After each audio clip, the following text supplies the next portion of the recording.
Les noms d'Abaddon et d'Apollyon apparaissent en Apocalypse 9:11. À leur tête, elles avaient comme roi l'ange de l'abîme, appelé en hébreu Abaddon, en grec Apollyon. Abaddon signifie lieu de destruction en hébreu et Apollyon signifie littéralement destructeur en grec.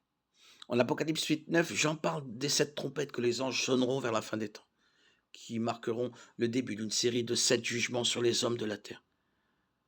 Quand le 5e ange sonnera de la trompette, l'abîme, un grand puits fumant s'ouvrira et une horde de sauterelles démoniaques en sortiront. Apocalypse 9, 1, 3.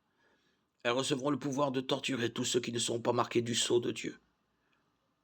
La douleur qu'elles leur infligeront sera si intense qu'ils souhaiteront mourir, mais ne le pourront pas.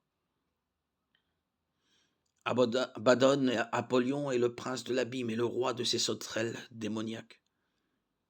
Abaddon et Apollyon sont souvent employés comme synonymes de Satan. Pourtant, les Écritures semblent distinguer les deux personnages. On retrouve Satan dans la suite de l'Apocalypse, enfermé dans l'abîme pendant 1000 ans. Apocalypse 21, 3. Puis il sera relâché et sèmera le désordre sur terre, avant de subir sa condamnation finale et éternelle. Abaddon, Apollyon est probablement un sous-fifre de Satan, un démon destructeur et un des souverains puissance et autorité sont mentionnés en Éphésiens 6, 12. Le voyage du pèlerin présente une scène mémorable dans laquelle le chrétien combat un monstre démoniaque du nom d'Apollyon. Dans cette allégorie, fidèle à son nom, Apollyon le détruit presque, mais l'armure du pèlerin lui permet de résister à son attaque et son épée de le repousser.